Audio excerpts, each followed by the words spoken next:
Everyone, welcome to best kitchenette company. मैं हरम और आज हम लोग आए हैं अपनी चांसी नासिक साइट पर, जहां पर 3 BHK फ्लैट पर हमने फुल फर्नीचर किया था। तो आज हम पूरा टूर कर रहे हैं। इससे पहले कि वीडियो स्टार्ट हो जाए, अगर आपने चैनल को सब्सक्राइब नहीं किया है तो चैनल को सब्सक्राइब कर लीजिए और नोटिफिकेशन की बेल आइकन कॉल पर क्लिक कर लीजिए ताकि मेरी हर आने वाली वीडियो आपको टाइम पर मिले। आपको बताएं, किसी भी प्रोजेक्ट को क्लियर करने से पहले या किसी भी फर्नीचर को स्टार्ट करने से पहले 3D प्लान के साथ जाना चाहिए, जिसमें आपका कम्युनिकेशन और आपके इमेजिनेशंस वो सारी चीज़ें क्लियर होती है, जिससे हमें on the spot clear budget भी समझ में आता है और एक पर्टिकुलर आइडिया लग जाता है कि चीज़ डिलीवर होने के बाद कैसे नज़र आने वाली है। तो कुछ इसी प्रोजेक्ट के साथ भी है हमारा। सबसे पहले आप पूरे 3D प्लान देख लीजिए।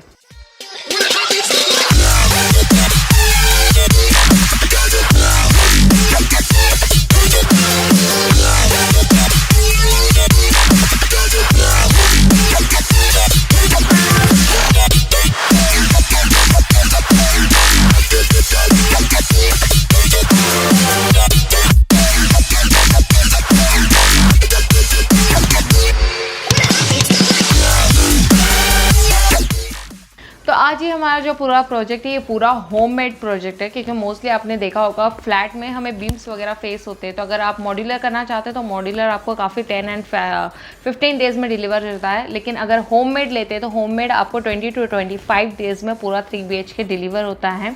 दोनों ऑप्शंस आपके पास है। अगर आप कॉलम वगैरह फेस कर रहे हैं बहुत ज़्यादा और उसको आपको कवर करना है तो वहाँ पर हम होममेड लेते हैं, और जहाँ पर आप सारी चीज़ों को सेक्रीफाइस करने के लिए रेडी हो कि अगर कॉलम वगैरह है तो उतना डिस्टेंस का गैप अगर मॉड्यूलर फर्नीचर में आएगा तो वहाँ पर आप मॉड्यूलर के साथ जा सकते हैं। दोनों ही प्रोसीजर में दोनों के साथ लाइफ टाइम वारंटी अटैच आ जाती है।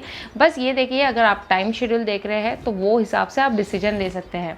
राइट नाउ हम लिविंग रूम में है, तो सबसे पहले हम पूरा लिविंग रूम टूर करेंगे। ये पूरा हमारा सिटिंग एरिया हो जाता है, जहाँ पे एल शेप का पूरा सोफ़ा आ गया है।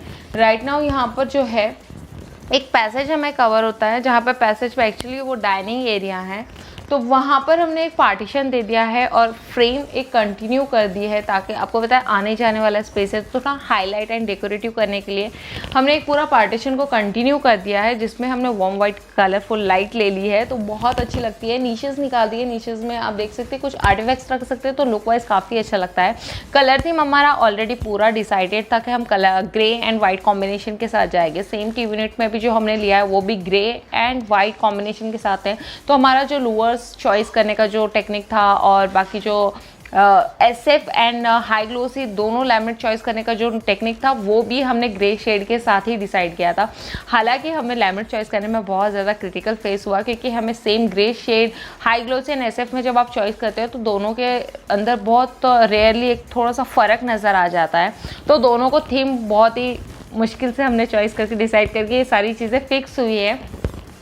तो आप देख रहे हैं जैसे ये एल शेप में हमारा पूरा कंटिन्यू हो गया है फ्रेमिंग वर्क, और देन यहाँ पे हमने पार्टीशन पूरा कंटिन्यू कर दिया है। इसके अंदर जो हमने वाइट यूज़ किया था वो हमने अपना स्पेशल हाई ग्लोसी वाला लैमिनेट यूज़ किया था, क्योंकि आपको पता है जब इस तरह के नीशेस लेते हैं उसमें लाइट आ जाती है, तो लाइट की वजह से उसके अंदर जो स्पार्कल्स है बहुत अच्छे से हाईलाइट्स होते हैं, और आप उसमें जब कुछ आर्टिफैक्ट्स रखते हो तो वो और भी ज़्यादा बहुत ही खूबसूरत तरीके से नज़र आते हैं। तो एग्जैक्ट हमारे एल शेप सिटिंग एरिया के सामने ही हमारा टीवी यूनिट है। टीवी यूनिट यहाँ पर हमने PVC के लोअर्स यूज़ किए हैं और मार्बल फिनिश का वाइट लैमिनेट यूज़ किया है, और उसी के ऊपर डार्क पैनल सेट किया है जो कि टीवी पैनल आता है। लाइट के सारे कनेक्शंस इनबिल्ड हो जाते हैं, और जो भी मटेरियल का पूरा डिटेल अगर आप जानना चाहते हो तो ये हमने पूरी सीरीज़ रेडी की थी। तो प्लेलिस्ट में जाके आप बिफोर वीडियोज़ दे सकते हैं, जिसमें हमने मटीरियल के बारे में पूरा डीपली एक्सप्लेन किया है। और यहाँ पे जो नीशेस दिए थे यहाँ पे हमने SF यूज़ किया है, और यहाँ पे हमने हाई ग्लोसी यूज़ किया है। उसके अंदर भी वार्म वाइट सारी लाइट्स डाल दी ताकि आप भी इसमें आर्टिफैक्ट्स रखो तो काफ़ी अच्छा है। जब भी हम इसमें लाइट पॉइंट ऐड करने की बात आती है तो थिकनेस बढ़ जाती है, क्योंकि लाइटिंग सारे कनेक्शंस उसके अंदर इनबिल्ड करने होते हैं। तो यहाँ पे थिकनेस बढ़ा के हमने सारे 36 mm का पूरा वर्क कंटिन्यू कर दिया है। देन यहाँ पे एल शेप में थोड़ा टॉप दे दिया है, नीचे 2 स्टोरेज के लिए मल्टी स्टोरेज के अकॉर्डिंग ड्रावर्स दे दिए, जो कि हैंडल विदाउट हैंडल्स रखे हैं हमने। रीज़न ये था कि अगर आप देखोगे तो जो स्पेस के अकॉर्डिंग जो यहाँ पे हमने डीप की हाइट सेट की थी उसके हिसाब से हम हैंडल इसकी ही रिक्वायरमेंट करते हैं। जब भी आपको ओपन क्लोज रहा तो आप इजीली नीचे बैठ के इसको, क्योंकि नीचे से हमने ग्रूव्स दे दिए तो इजीली आप इसे एक्सेस कर सकते हैं। सेटअप बॉक्स वगैरह सारे इसके नीचे आ जाएंगे, इसके नीचे भी लाइट पॉइंट वगैरह सारे एक्सेस दे दिए हैं। ऊपर से एक शेल्फ ऑर्गेनाइज होकर जिसके अंदर लाइट्स दे दिए हैं। जब मैं यहाँ से आगे की तरफ जाऊँ तो एग्जैक्ट वो पार्टीशन वाला लुक एरिया आ जाता है, जहाँ पे हमारा ये पूरा एल शेप में प्रोफाइल लाइट के साथ ये वाली फ्रेम कंटिन्यू हो जाती है। देन उसके बाद ये हमारा डाइनिंग वाला एरिया हो जाता है। फिर ये पार्टीशन वाला एरिया, पार्टीशन वाला एरिया को अगर आप यहाँ से देखोगे तो यहाँ पे हमने सारे लाइट पॉइंट्स निकाले हैं जो एक्चुअल में ये सारी लाइट्स को एक्सेस करने के लिए यहाँ पर इस साइड पर दिए गए हैं। यहाँ पे भी 2 कलर कॉम्बिनेशन हमने डाले थे। ग्रे में एक हल्का सा लाइट ग्रे है और एक डार्क ग्रे है जो कि 2 कलर कॉम्बिनेशन को मैच करेगा, एंड देन वाइट कलर यहाँ पर डाला गया है। अब हम चलते हैं मंदिर रूम में। तो डाइनिंग एरिया से डायरेक्टली जब हम इधर से होते हुए आते हैं तो यहाँ पर हमारा पूरा मंदिर रूम है। तो मंदिर रूम में हमने यहाँ पर एग्जैक्ट मंदिर ले लिया है और यहाँ पे हमने स्टोरेज यूनिट पूरा ऑर्गेनाइज किया है।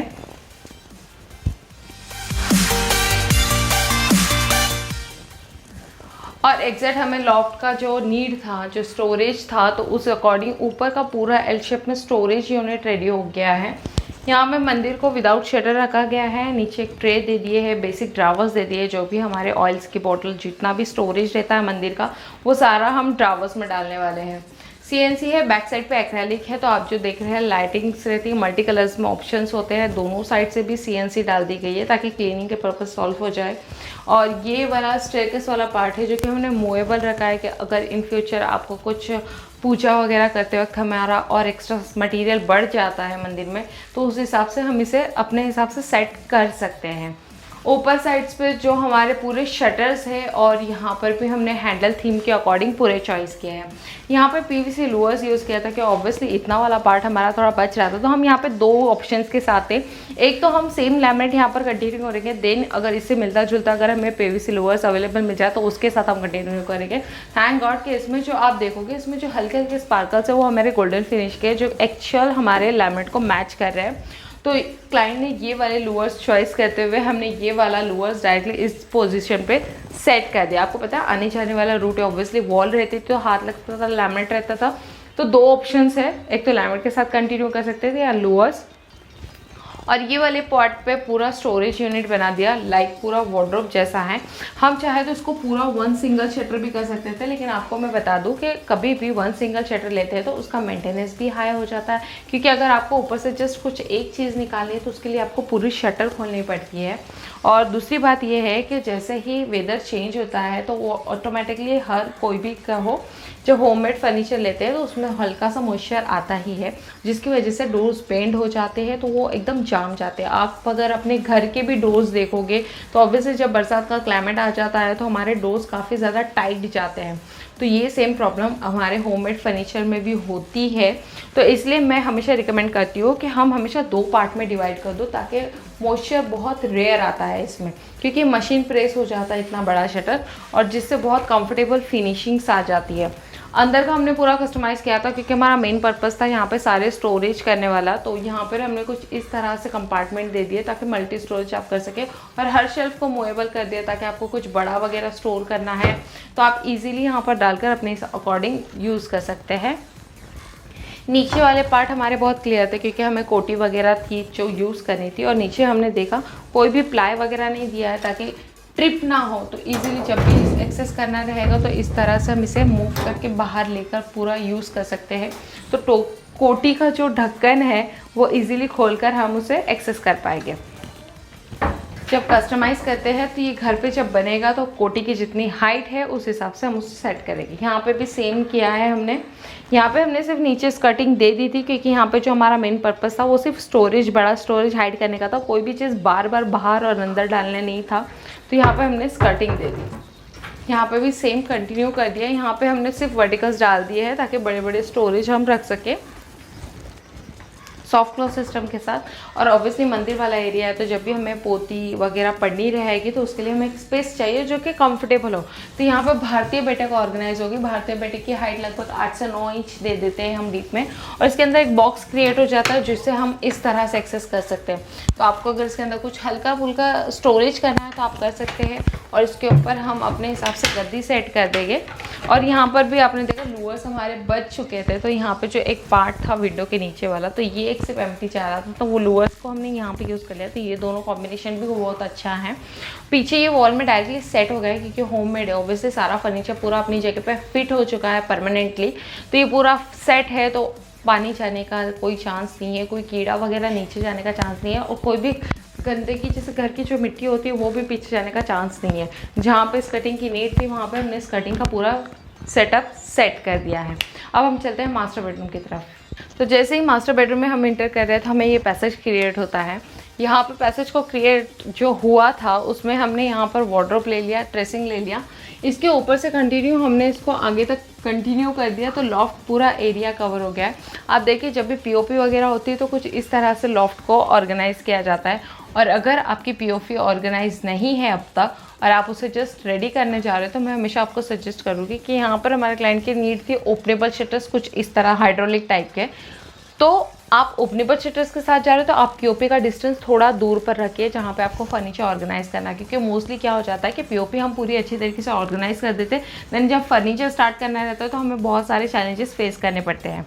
यहाँ पे हमने ड्रेसिंग ले लिया है। ड्रेसिंग हमारा लगभग ये 28 इंच का है, काफ़ी बड़ा है, क्योंकि हमें जो स्पेस मिल रही थी हमें उस वॉल को कंटिन्यू करना था। इसका डीप भी काफ़ी बड़ा है, लगभग 14 इंच का हमने इसका डीप लिया था। यहाँ से वो लाइट पॉइंट का सारा एक्सेस है जो इस डिब्बे में डाला गया है। जब भी कुछ मेंटेनेंस आएगा इजीली स्क्रू निकाल कर हम यहाँ से एक्सेस कर सकते हैं। मिरर, पूरा एक मिरर आ जाता है, नीचे लाइट पॉइंट आ जाता है, हेयर ड्रायर वगैरह यूज़ करने के लिए 3 ड्रावर्स आ जाते हैं और उसके अंदर कंपार्टमेंट आ जाते हैं। कंपार्टमेंट का बेनिफिट ये हो जाता है कि हमारे क्लचर, इयररिंग्स एंड कोम वगैरह सब हम अपने हिसाब से सेटअप में कर सकते हैं, और ये मूवेबल है तो इजीली हम निकाल के इसको क्लीन भी कर सकते हैं। वार्डरोब वाला सेक्शन आ गया। वार्डरोब में हमारा सेम थीम कंटिन्यू हुआ था कि हम स्टैंडर्ड वाइज ही जाएंगे। लेडीज़ कंपार्टमेंट में हमारे फोल्डेबल क्लोथ ज़्यादा रहते हैं, तो हमने जस्ट क्या किया ना, यहाँ पे प्लस साइन कंटिन्यू कर दी दोनों साइड से, ताकि स्टोरेज का एरिया जो है वो अपने हिसाब से थोड़ा सेटअप में हो जाए। डिज़ाइंस आप देख रहे हैं, दोनों तरफ से हमने ट्रायंगल्स टाइप के डिज़ाइंस ले लिए। यहाँ पे भी जो लैमिनेट अगर आप देखोगे ये पूरा ऐसे फिनिश का है, मार्बल फिनिश लैमिनेट ही पूरा कंटिन्यू हुआ है। बेड पे भी सेम है, यहाँ पर भी सेम है। बेड पे हमें बैक साइड में पिलर फेस हो रहा था, तो ये होममेड में पॉसिबल है कि पिलर्स को पूरा कंटिन्यू करते हुए 36 से ज़्यादा हमने लगभग इसको 5 इंच का ब्रॉड बैक साइड पूरा पैनल दे दिया। देन उसके बाद हमने चेक्स टाइप में 2 कलर कॉम्बिनेशन सेट कर दिए। एक साइड ड्रावर आ गया जिसके साइड में हमने राउंड कर दिया ताकि ये लगे ना कभी भी किसी को, और उसके बाद 2 ड्रावर्स दे दिए। उसके बाद हमारा हाइड्रोलिक बेड, एक बार मैं इसे एक्सेस करके आपको बता देती हूँ। हाइड्रोलिक बेड कुछ इस तरह से था। अब देखिए अगर कॉर्नर में इस तरह का बेड आ जाता है तो बेड में क्या होता है ना, हमें विंडो का जो ये कड़प्पा बाहर निकला हुआ है ये, और यहाँ पे वॉल का जो लेयर्स था वो थोड़ा प्लस माइनस था, आगे पीछे की तरफ था, तो ये पूरा बैलेंस करने के लिए हमने कुछ इस तरह से किया कि पहले बॉक्स डालते हुए हमने ये पूरा पैक कर दिया। देन उसके बाद यहाँ से बेड एक्चुअल में स्टार्ट हुआ, टॉप हमने पूरा वॉल तक कंटिन्यू डाल दिया। इसे काफ़ी ईजिली हम एक्सेस कर सकते हैं कुछ इस तरह से। अब हम चिल्ड्रन रूम का भी एक बार टूर कर लेते हैं।